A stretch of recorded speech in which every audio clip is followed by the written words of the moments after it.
오늘은 11월 11일 화요일 아침입니다.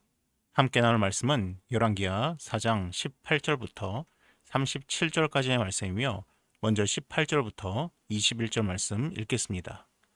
그 아이가 자라매 하루는 추수꾼들에게 나가서 그의 아버지에게 이르렀더니 그의 아버지에게 이르되 내 머리야 내 머리야 하는지라. 그의 아버지가 사환에게 말하여 그의 어머니에게로 데려가라 하매 곧 어머니에게로 데려갔더니 낮까지 어머니의 무릎에 앉아 있다가 죽은지라. 그의 어머니가 올라가서 아들을 하나님의 사람의 침상 위에 두고 문을 닫고 나와. 아이가 조금 자란 것 같습니다. 이 아이가 어느 날 추수꾼들과 함께 있는 아버지한테 갑니다. 그리고 머리가 아픈지 내 머리야 내 머리야를 외칩니다. 그러자 아버지가 사환을 시켜서 아이를 어머니에게 데려가라 이야기합니다. 아버지의 무심함인지 아이의 고통을 큰 것이라 여기지 않았는지 지금 추수하는 일이 바빠서였는지는 모르겠습니다. 아이는 어머니의 무릎에 앉아 있다가 결국 죽음에 이릅니다. 무릎에 앉아있던 모습으로 봐서 아이는 매우 어렸던 것 같습니다. 그런데 이때 어머니가 취하는 행동이 의아합니다. 아이를 부모의 침상이나 아이의 침상이 아니라 엘리사를 위해서 만들어 놓은 방의 침상에 눕힙니다. 22절에서 25절입니다. 그 남편을 불러 이르되 청하건대 사환 한 명과 나귀 한 마리를 내게로 보내소서. 내가 하나님의 사람에게 달려갔다가 돌아오리이다 하니 그 남편이 이르되 초하루도 아니요 안식일도 아니거늘 그대가 오늘 어찌하여 그에게 나아가고자 하느냐 하는지라. 여인이 이르되 평안을 비나이다 하니라. 이에 나귀의 안장을 지우고 자기 사원에게 이르되 몰고 가라. 내가 말하지 아니하거든 나를 위하여 달려가기를 멈추지 말라 하고 드디어 갈멜산으로 가서 하나님의 사람에게로 나아가니라. 하나님의 사람이 멀리서 그를 보고 자기 사원 게하시에게 이르되 저기 수냄 여인이 있도다. 아이의 엄마는 남편에게 사환과 나귀를 청해서 엘리사를 찾아가겠다고 말합니다. 그러자 남편은 초하루나 안식일이 아닌데 왜 가려고 하느냐 만류합니다. 이러한 날에만 방문할 수 있다는 것인지 이 날에만 엘리사가 있다는 것인지 정확히 알 수가 없습니다. 하지만 아내는 이에 개의치 않고 달려가기 시작합니다. 수넴에서 엘리사가 있는 갈멜산까지는 40km 정도 되기에 사원에게 달려갈 것을 명합니다. 그리고 드디어 엘리사에게 가까이 이를 즈음에 엘리사가 멀리서 이 수넴 여인을 알아봅니다. 26절에서 28절입니다. 너는 달려가서 그를 맞아 이르기를 너는 평안하냐? 내 남편이 평안하냐? 아이가 평안하냐? 하라 하였더니 여인이 대답하되 평안하다 하고 산에 이르러 하나님의 사람에게 나아가서 그 발을 아는지라. 게하시가 가까이 와서 그를 물리치고자 하매 하나님의 사람이 이르되 가만두라. 그의 영혼이 괴로워하지만은 여호와께서 내게 숨기시고 이르지 아니하셨다 하니라. 여인이 이르되 내가 내 주께 아들을 구하더이까 나를 속이지 말라고 내가 말하지 아니하더이까 하니. 엘리사의 지시를 받은 게하시가 먼저 가서 맞이합니다. 산에 도착한 여인은 엘리사의 발을 붙잡습니다. 게하시가 만류하려고 하였으나 엘리사가 제지합니다. 그러면서 엘리사가 이런 말을 합니다. 여호와께서 내게 숨기시고 이르지 아니하셨다. 그러고 보면 엘리사는 게하시에게 맞이하고 여인과 남편과 아이의 평안을 물어보라 이야기했었습니다. 이 여인에게 무슨 일이 생겼는지 엘리사는 모르고 있었습니다.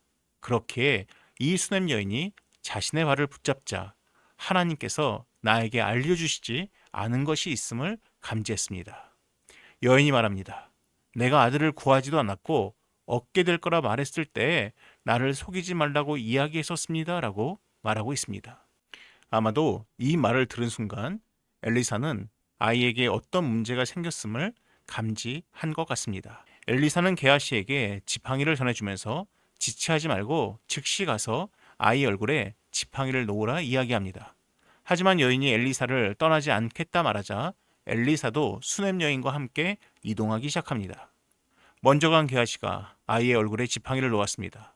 그리고 무언가 말을 하기도 했나 봅니다. 그러나 아이는 말도 하지 않을 뿐 아니라 듣는 모습도 보이지 않았습니다. 후에 엘리사가 도착하자 게하시는 아이가 아직 깨어나지 않았다라고 이야기를 합니다. 33절에서 37절입니다. 들어가서는 문을 닫으니 두 사람뿐이라. 엘리사가 여호와께 기도하고 아이 위에 올라 엎드려 자기 입을 그의 입에, 자기 눈을 그의 눈에, 자기 손을 그의 손에 대고 그의 몸에 엎드리니 아이의 살이 차차 따뜻하더라. 엘리사가 내려서 집 안에서 한번 이리저리 다니고 다시 아이 위에 올라 엎드리니 아이가 7번 재채기하고 눈을 뜨는지라. 엘리사가 게하시를 불러 저 수넴 여인을 불러오라 하니 곧 부름에 여인이 들어가니 엘리사가 이르되 내 아들을 데리고 가라 하니라. 여인이 들어가서 엘리사의 발 앞에서 땅에 엎드려 절하고 아들을 안고 나가니라. 엘리사는 방 안으로 들어가 문을 닫습니다. 그리고 자신의 몸을 아이의 몸 위에 포갭니다. 흡사 자신이 지팡이가 된 것처럼 아이 위에 자신을 올려놓습니다. 체온이 조금 올라갑니다. 하지만 아직 아이는 살아나지 않았습니다. 엘리사가 아이 위에서 내려와 방 안을 돌아다닙니다.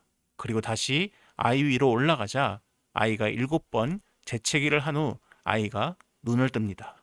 엘리사는 게하시를 불러서 수넴 여인을 불러오라 하고 여인에게 아이를 돌려줍니다.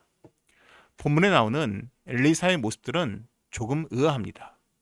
자신을 찾아온 수넴 여인을 보면서도 어떠한 문제가 생겼는지 감지하지 못했습니다. 엘리사는 미리 앞을 보는 선견자였습니다. 그런데 심지어 이미 벌어진 일인데도 불구하고 하나님으로부터 듣지 못했다라고 이야기를 합니다. 더욱이 엘리사는 아이의 죽음을 알고서도 본인이 가지 않고 지팡이를 종에게 보내어서 위에 얹어 놓으라 이야기를 합니다. 만약 이것이 하나님께서 가르쳐 주신 방법이었다면 게하시가 올려놓았을 때 살아났어야 합니다. 하지만 아이는 살아나지 않았습니다. 엘리사가 직접 가서 자신의 육체를 위에 올려놓고 기도합니다. 하지만 체온만 올라갈 뿐 아직 살아나지 않았습니다. 두 번째에 비로소 아이가 살아납니다. 지팡이를 포함해서 세 번째 시도 만에 아이가 살아났습니다. 세 번째 만의 성공은 도리어 엘리사의 권위를 약화시킬 수 있습니다. 하지만 이 과정들 가운데에서 아이를 향한 그리고 어머니를 향한 엘리사의 마음은 점점 안타까워지고 다급해졌을 것 같습니다. 첫 번째 기도 후에 집안을 이리저리 돌아다니는 모습이 그의 마음을 대변해 주는 듯합니다. 타인을 위한 기도, 특별히 하나님의 응답을 구하면서 하는 중보 기도는 단순히 주문을 외우듯이 기도하면 안 됩니다. 그 안에는 사랑이 담겨 있어야 됩니다. 긍휼이 담겨 있어야 됩니다.